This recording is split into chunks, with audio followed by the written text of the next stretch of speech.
The year is 1919. The world stands at a crossroads, emerging from the shadows of a devastating conflict that has reshaped nations and altered the course of history.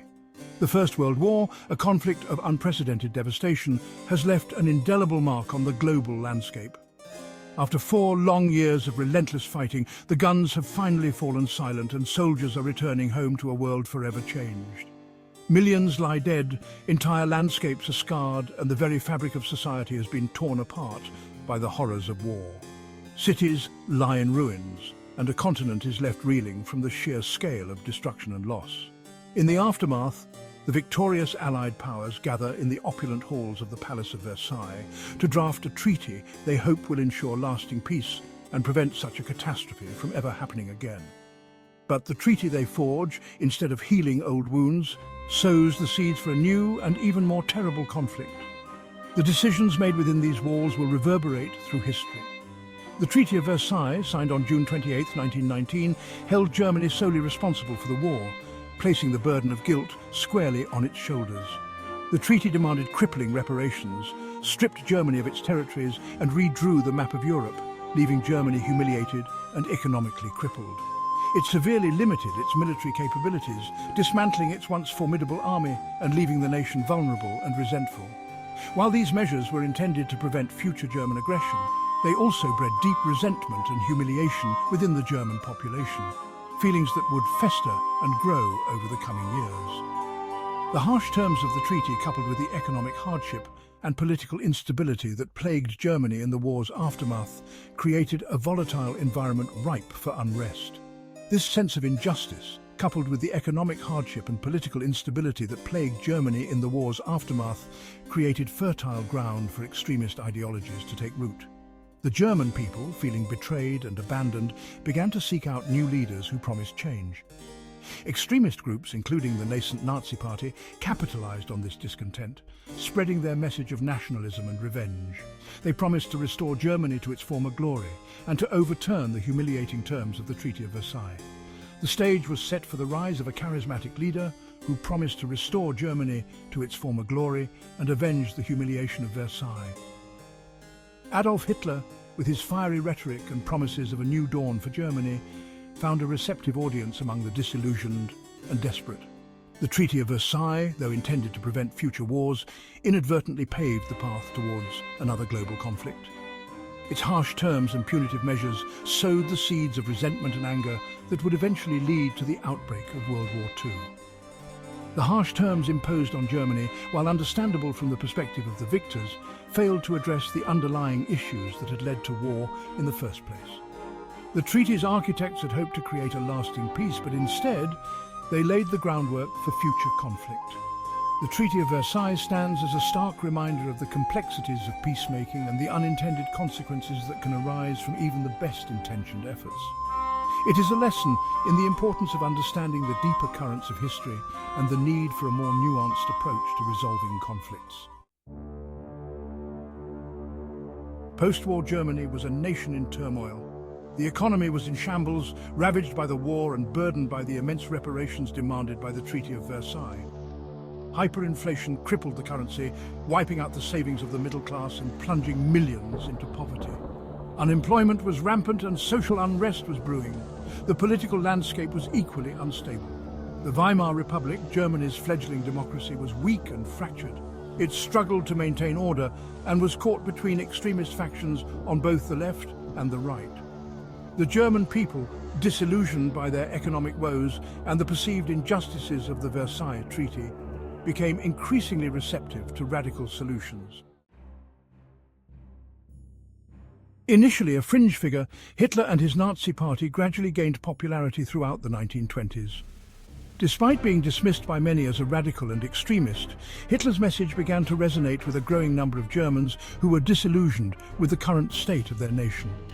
Their message of national revival, fueled by anti-Semitism, anti-communism, and a promise to restore Germany to its former glory, found fertile ground in a demoralized and impoverished Germany. The Nazi propaganda machine was relentless, spreading their ideology through posters, newspapers, and rallies.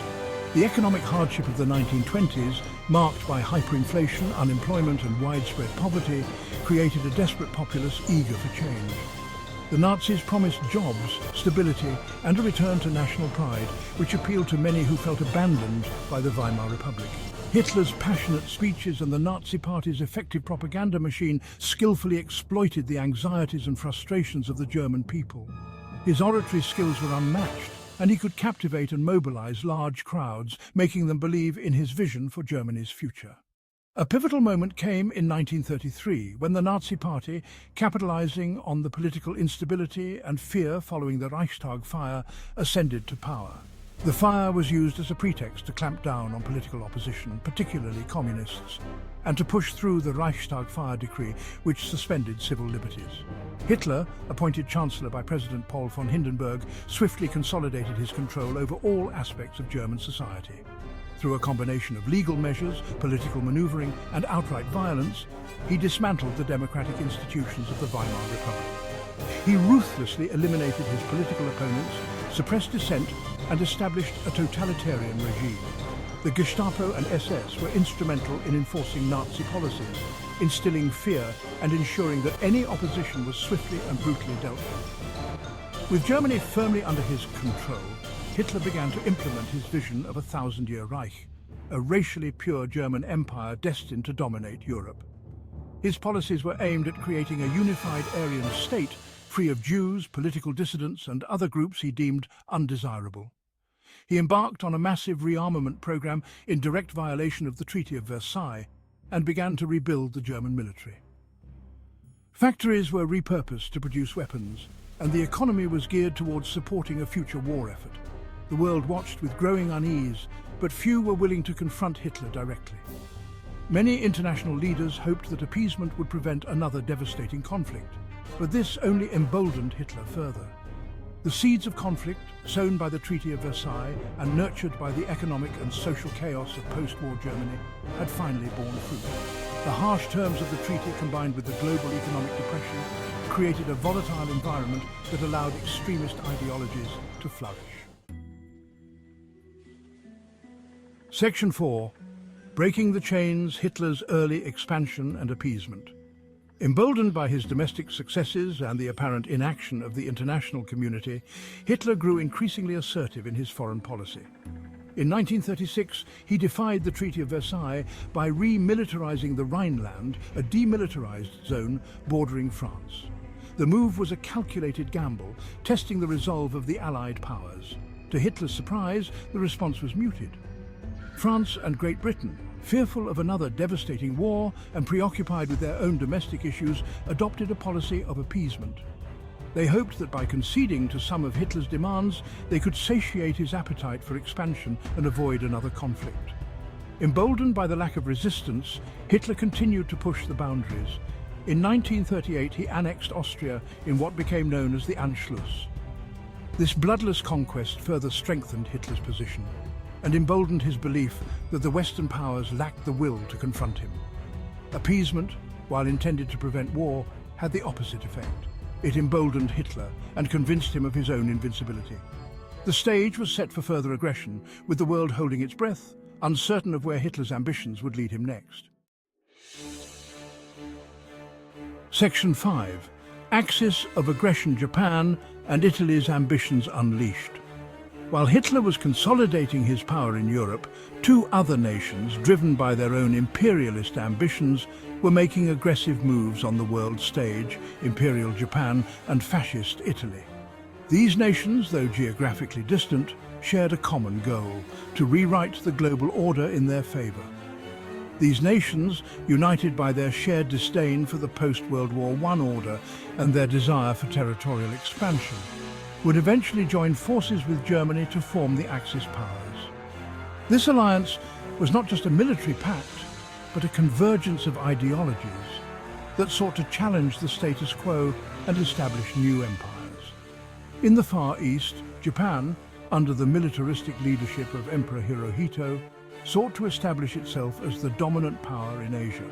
The Japanese military, driven by a fierce sense of nationalism and a belief in their divine right to rule, began to exert its influence over neighboring territories. Driven by a desire for raw materials and a sense of national destiny, Japan embarked on a campaign of expansion, first invading Manchuria in 1931. This invasion marked the beginning of Japan's aggressive territorial ambitions, which would soon engulf the entire region in conflict, and then launching a full-scale invasion of China in 1937.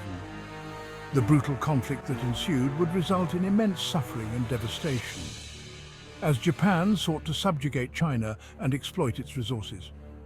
Meanwhile, in Europe, Benito Mussolini, the charismatic leader of fascist Italy, harbored dreams of recreating the Roman Empire.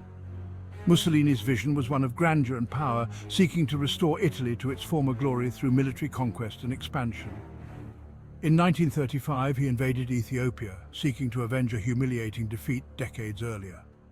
This invasion was a clear demonstration of Mussolini's imperial ambitions and his willingness to use force to achieve his goals and expand his colonial possessions. The invasion of Ethiopia was marked by brutal tactics and significant loss of life, as Italy sought to establish its dominance in Africa. The League of Nations, weak and ineffective, proved powerless to stop him. The international community's failure to respond effectively to Italy's aggression only emboldened Mussolini and other Axis leaders. The actions of Japan and Italy, coupled with the growing threat of Nazi Germany, created a climate of fear and uncertainty across the globe. The aggressive expansionist policies of these nations signaled a clear threat to global peace and stability. The old world order, established after World War I, was crumbling. The treaties and agreements that had been put in place to maintain peace were proving ineffective against the rising tide of militarism and nationalism. And a new, more dangerous era was dawning. The world was on the brink of a conflict that would reshape nations and alter the course of history. The stage was set for a global conflict of unprecedented scale and devastation. The ambitions of Japan and Italy, combined with the aggressive policies of Nazi Germany, would plunge the world into the horrors of World War II, a conflict that would leave an indelible mark on human history.